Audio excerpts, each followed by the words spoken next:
Unafraid Show. It's your boy, G. Reister in the building. Thank you guys for joining me. I appreciate your time, appreciate your energy. As always, visit unafraidshow.com. All type of articles up and all type of stuff to share with you guys. Make sure that you share the feed, like the feed, tell a friend about the Unafraid Show. First of all, I have to apologize because all my Pac-12 After Dark people, everybody knows I broadcast right after. However, this week I was in Eugene at the Oregon UCLA game. And then I had to drive back up to Portland after, fly back home. So it could not happen. But I will be on like as continual this week, every week. I want to get to, so today we're going to get to the college football top 10. We're going to get to the Pac-12 recap and the state of the Union of Oregon Ducks right now.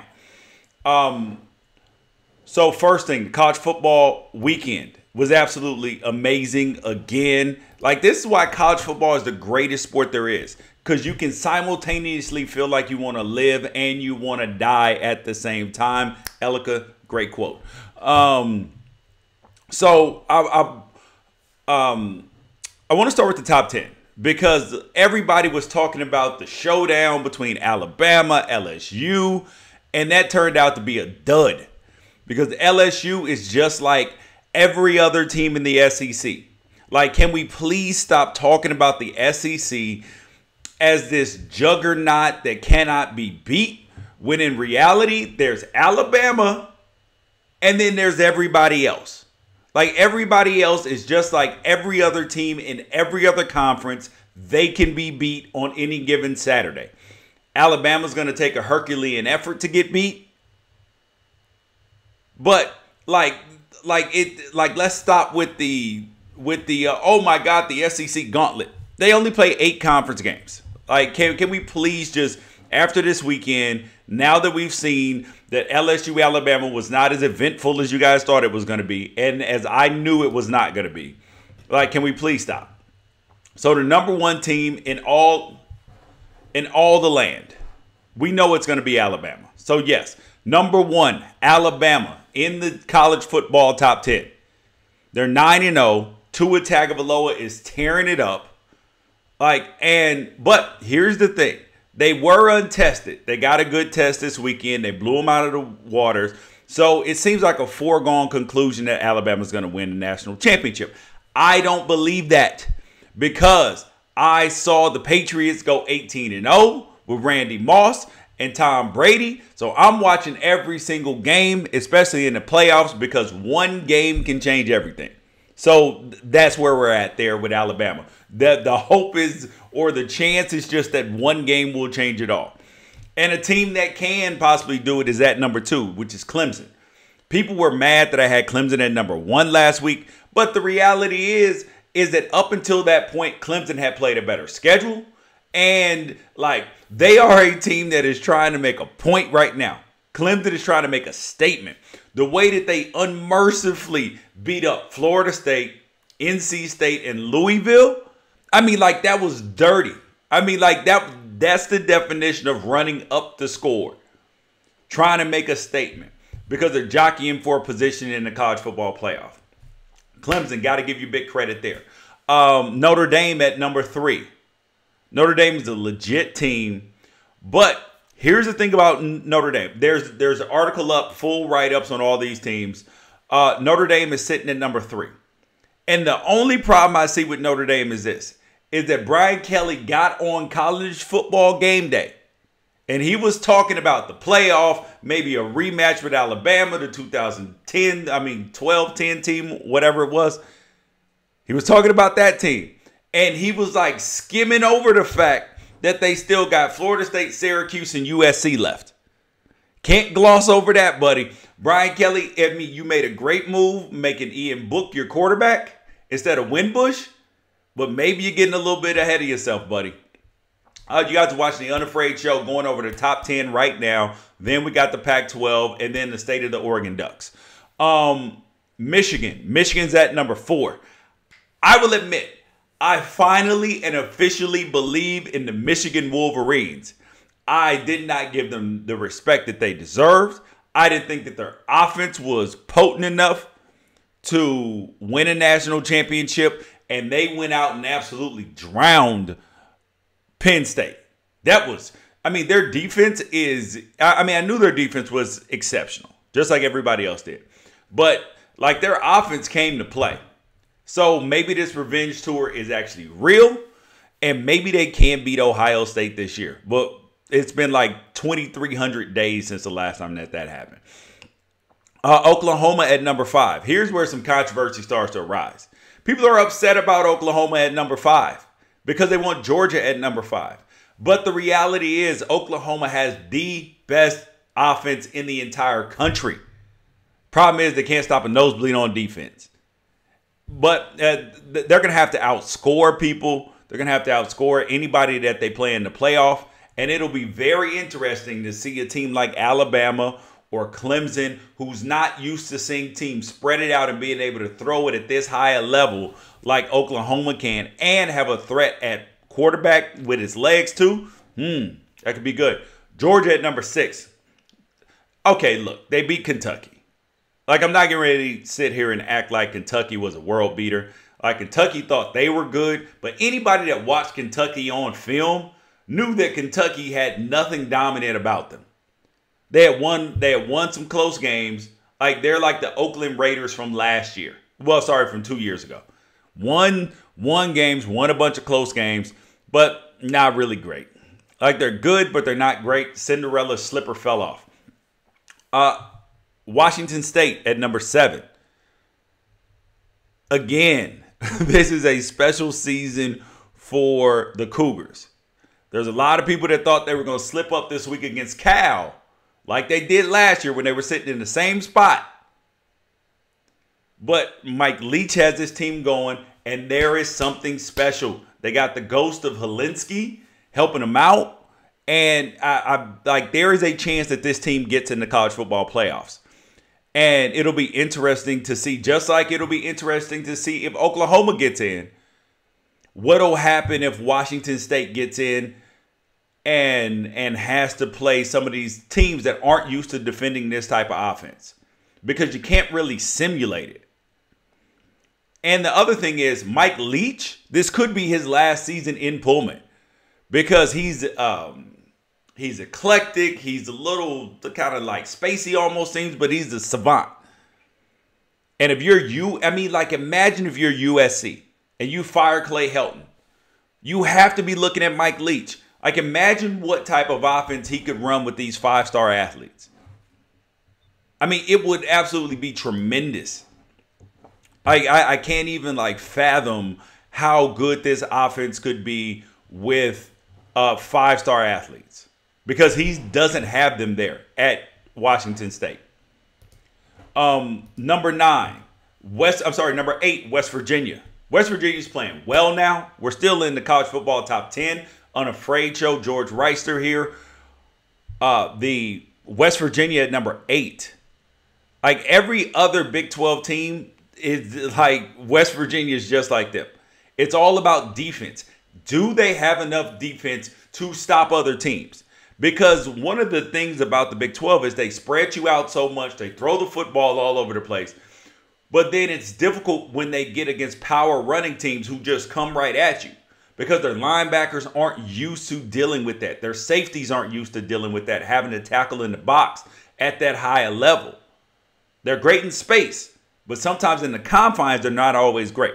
So can West Virginia handle that? Central Florida moved down a spot. Listen, I've been a person who's at number 9. I've been a person who's been advocating for Central Florida. They won 21 straight games dating back to last season. But here's the reality.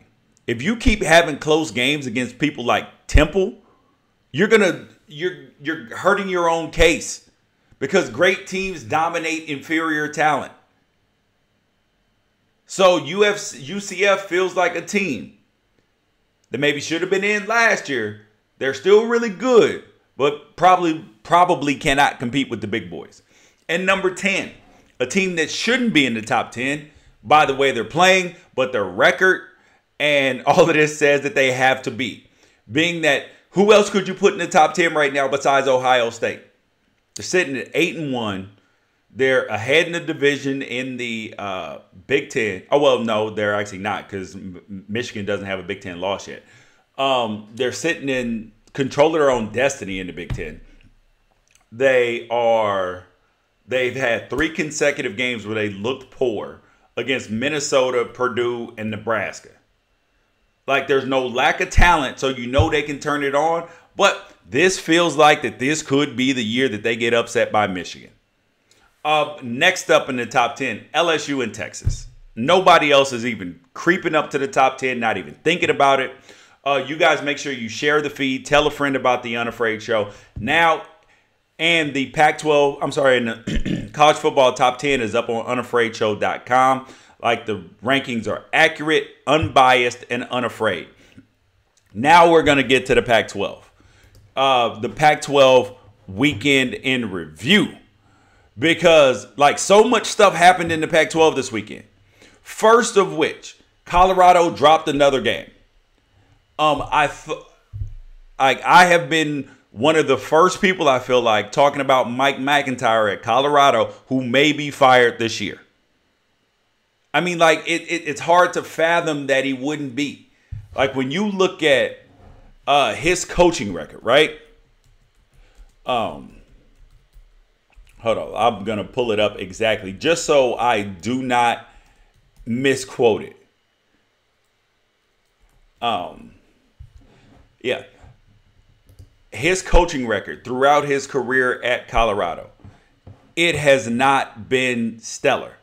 Like, he's 30-41 at Colorado. 30-41.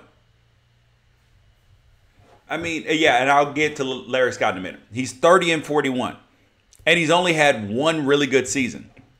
So if he does get fired, who could be his, like, replacements or all of that? You would have to look first at Jim Leavitt, the defensive coordinator at Oregon, because he was the architect of the defense when Mike McIntyre had his best season. Arizona, they're sitting at 5-5 right now, 4-3 in the Pac-12 and ahead. They are literally leading the Pac-12 South. The Pac-12 South is such a disaster right now in terms of, like, chaos. Because everybody, oh, Utah. I told you, Utah's offense is Utah's offense. I know they lost their quarterback. I know they did. But Utah's offense is not 40 points a game every game. That's just not it. Their defense is spectacular, except this week against Arizona State. But you got to give Arizona props. They beat Colorado. But the thing that I'm concerned about Arizona is this. Khalil Tate, while he's a good runner, is not exceptional passing the football. And when you are not exceptional passing the football, it gets you in trouble.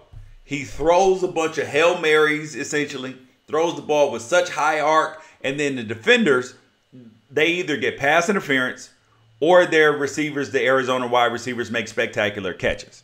He's rarely hitting guys in stride. He throws picks when he shouldn't because his passing ability is not top tier. And I really, really hope, because I always want the best for kids. And then in terms of black quarterbacks, sometimes they get slighted. Athletic quarterbacks as well. Even white guys, like the kid from Syracuse, they get slighted because they are athletic and their passing gets diminished. But Khalil Tate is a candidate for a position change in the NFL. He's not a quarterback. I'm sorry, hate to be the bearer of bad news, but he's not. At this point in time, he better come back for his senior year, and then maybe he'll have a chance. No, Steven, I hadn't ranked the Pac-12 yet. We're going over it right now. We got Cal in Washington. All right. This is a game that I was particularly interested in because one of my good friends is a coach in the Pac-12. And he told me that Cal was going to shut Gardner Minshew down. Because remember, Cal has the top-rated pass defense in the Pac-12. they're only allowing like 140, 160 yards a game through the air. Like the lowest in the Pac-12. I mean, they have been demolishing quarterbacks. Only one quarterback before this week had even been over 200 yards over Cal. And that was Justin Herbert when Oregon played him. So Cal, their defense is spectacular. Their offense is horrendous. And if you watch this game, Washington State, they blew a pick six by fumbling through the back of the end zone. But Gardner Minshew finished over 330 yards. Like on 50 attempts, he was accurate. He was efficient. I'm not. If Washington State had better athletes at wide receiver, mind you, they got some good dudes, but they don't got any dudes. Like they don't have, the Amon-Ra St. Browns. They don't have the Dylan Mitchells. They don't have like the Laviska Shenaults. They don't have these special talents at wide receiver. If they did, this would be a team that could compete for a national championship. Yes, Washington State could if they had that. But as much as I like this season, as much as I believe in Washington State and Tyler Helinski, they got the ghost and the angel of Tyler Helinski helping them out. I am still not sold on the fact that this cast of characters, in terms of talent-wise, can beat. Because I think Mike Leach's system can do it. I'm not sure if they can beat, the Alabamas, the Clemsons, the other guys that are going to have elite athletes at all these spots. And that's why I say if Mike Leach, if I'm USC, I'm trying to get Mike Leach. Because if you can take what he's doing and put USC's talent with it, oh my God, it would be incredible. Absolutely incredible. And you do have to give Cal props, but I'm confused at what's going on at Cal. Because as good as their defense is, they keep swapping their quarterbacks. They keep swapping out Garbers for McElwain. And the truth is that McElwain is a turnover machine. He is Khalil Tate 1.0. He's athletic. He can run. But the man just throws the ball away. No, he's a freshman, but I'm talking about what he is at this point in time. And you're talking about the same guy who called Sam Darnold a turnover machine. And that he wasn't ready to lead a pro team without turning the ball over a lot. And what is Sam Darnold doing? Turnover machine still? Your boy is right. You got to listen.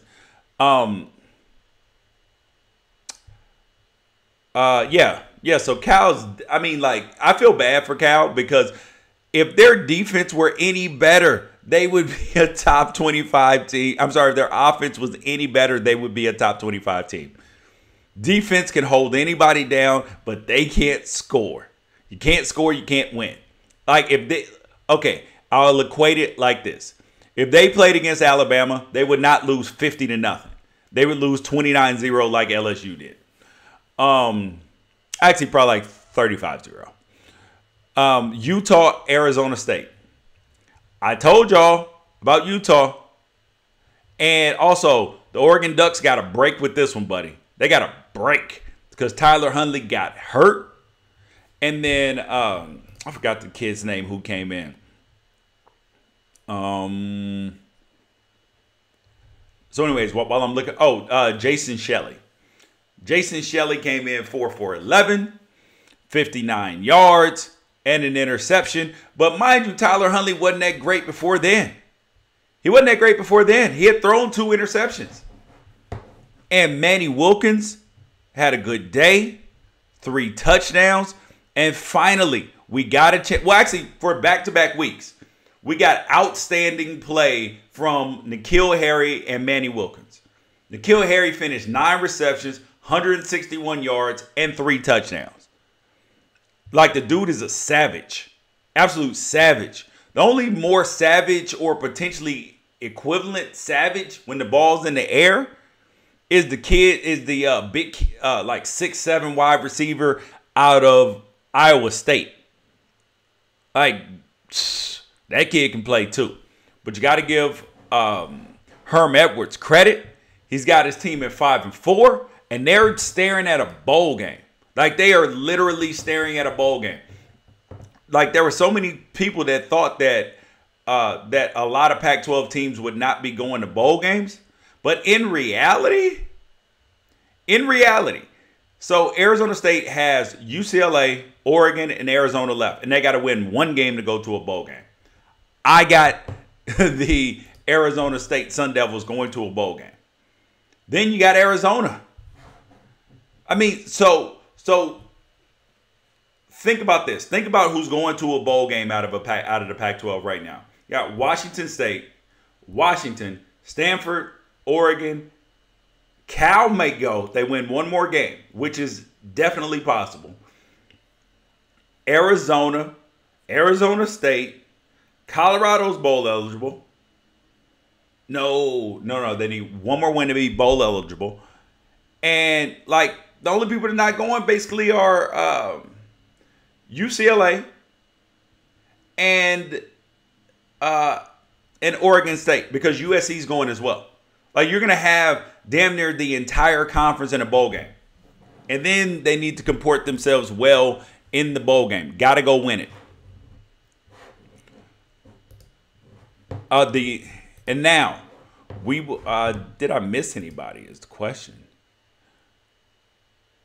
But now, I want to focus on the Arizona State Sun Devils just for a second. Because a lot of people didn't think Herm Edwards was going to be able to do it. They thought this was an insane hire. But in back-to-back weeks, he's beat Utah and he's beat USC. So it is entirely possible that this team wins the Pac-12 South. Like, the team that was picked to finish last. And mind you, in terms of the Pac-12 South, before the season, I picked Arizona to win it. And then the beginning of the season, it looked like a trash pick. But this is why you play the games.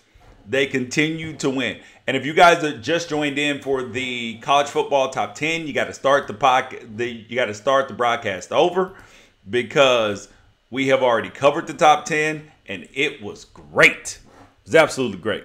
You guys are watching the Unafraid Show. George Reister here, creator, host of unafraidshow.com. Ordinarily, this podcast takes place Monday morning. Late Saturday night. However, I was traveling with the Oregon game, all that, went to the game. So that did not happen. So sorry, but next week it will be on Saturday night. We got one more game left to cover. In the Pac-12, USC and Oregon State. Whoa. Like, if it were not for a potentially, like, questionable call by the Pac-12 referees, Oregon State would have had themselves in a dogfight. But they showed their true colors. They cannot stop the run. Cedric Ware finished with 205 yards on 17 carries and 3 touchdowns. But Oregon State might have found a quarterback in Jake Luton. Like, the kid can throw the ball. Absolutely. So at least that was a bright spot for them. Stanford and Washington. Well, I want to go back to USC for a second, because USC is in a predicament right now, because their last 3 games are against Cal, UCLA, and Notre Dame. These are all 3 games that they could lose. And if USC either finishes 6-6 or worse, there's no chance they retain Clay Helton. I mean, I can't imagine a world where they retain Clay Helton after they finish 6-6 or 5-7.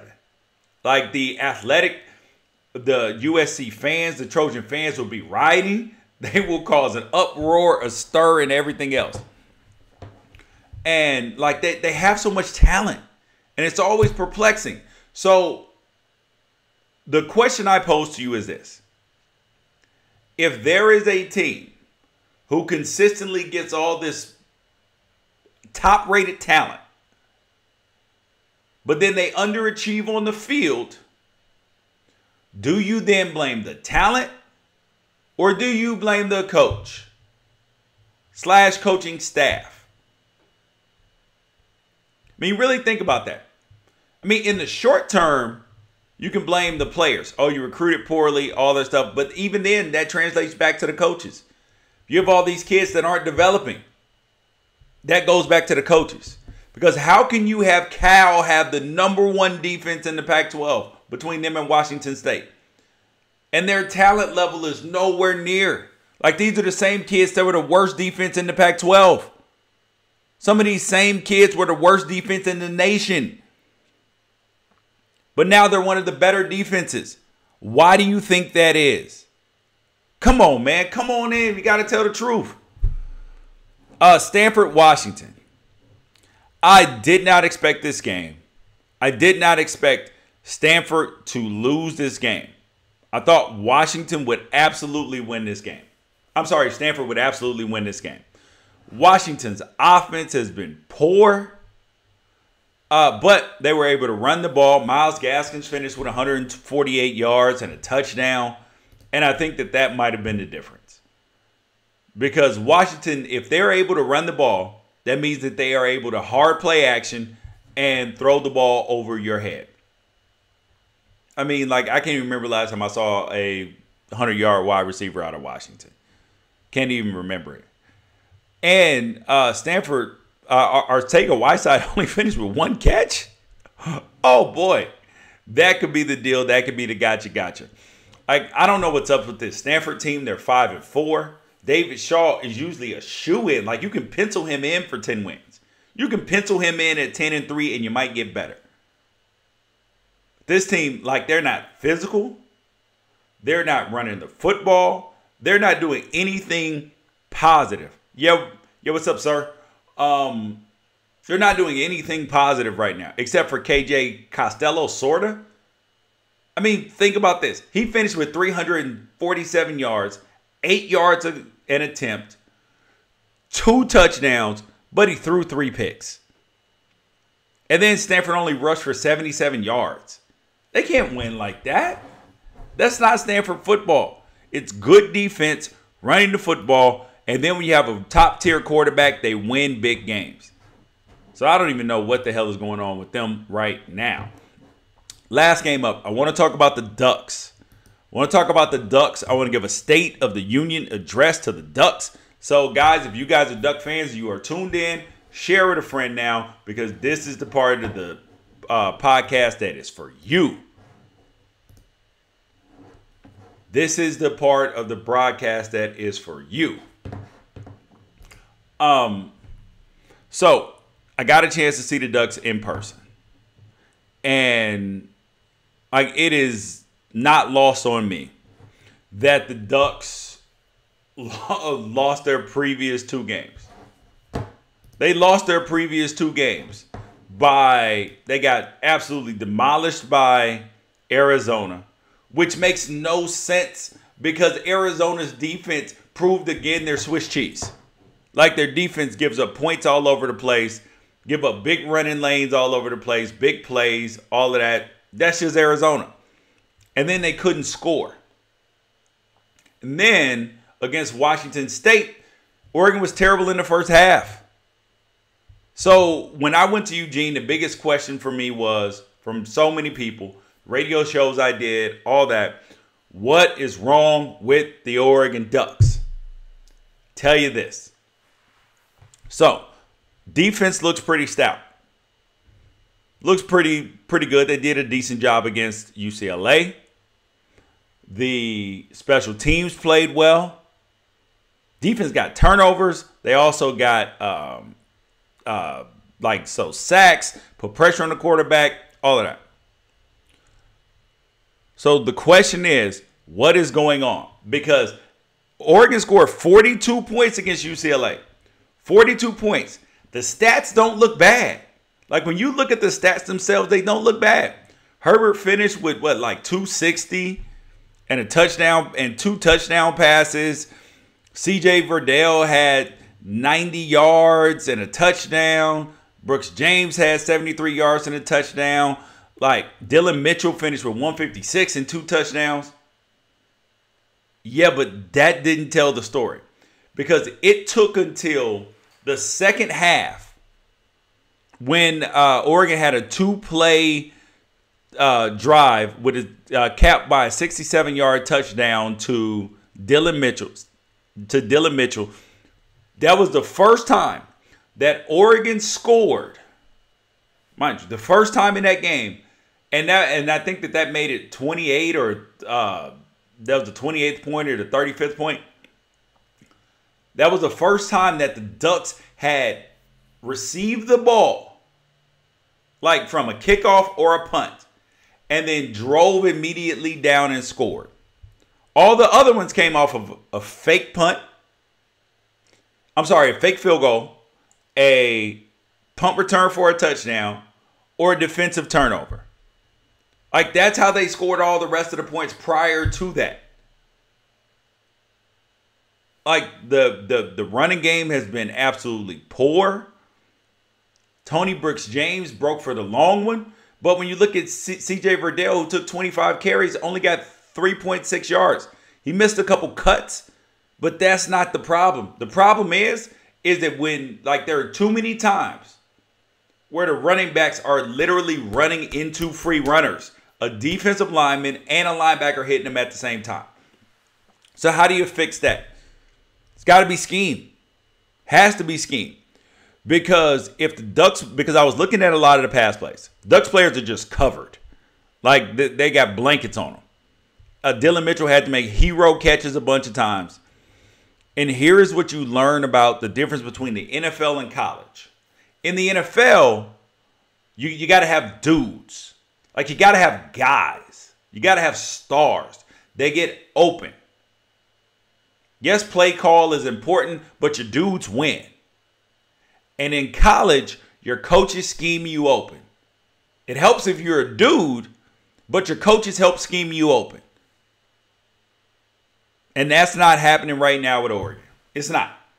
I mean, like, there's, as much as I love the Ducks, and it's always go Ducks, you come here for the truth, and so I got to give it to you.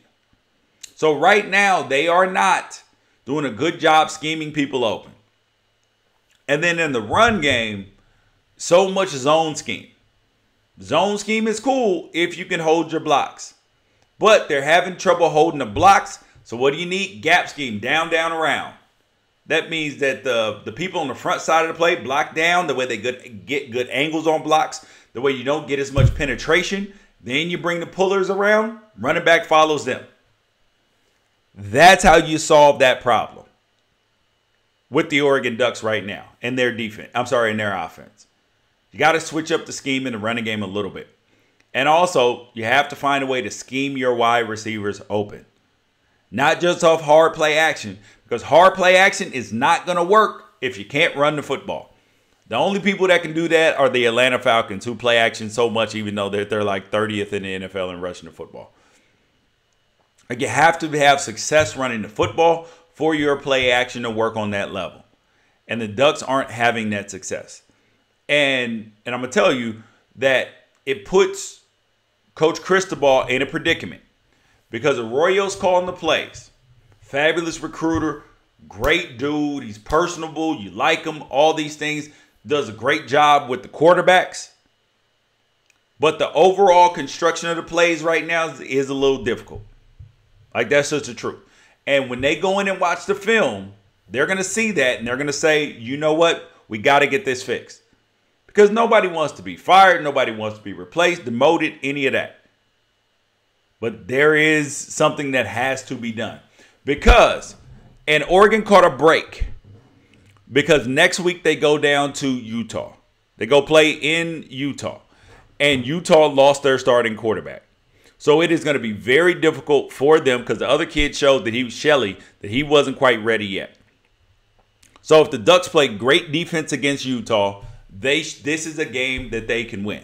It's at 2:30 on Pac-12 Network. So they got a shot. But they have to get the offense fixed.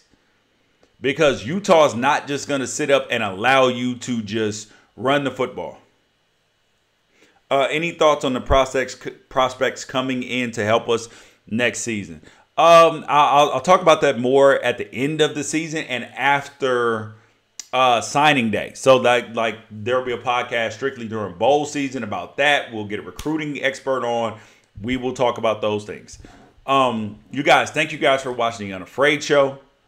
Go to unafraidshow.com. We got all type of articles up. We got all type of things on the college football top 10. The Pac-12 power rankings will be out in another day. So appreciate your time. Appreciate your energy. Thank you guys. We'll catch you guys tomorrow. Peace out.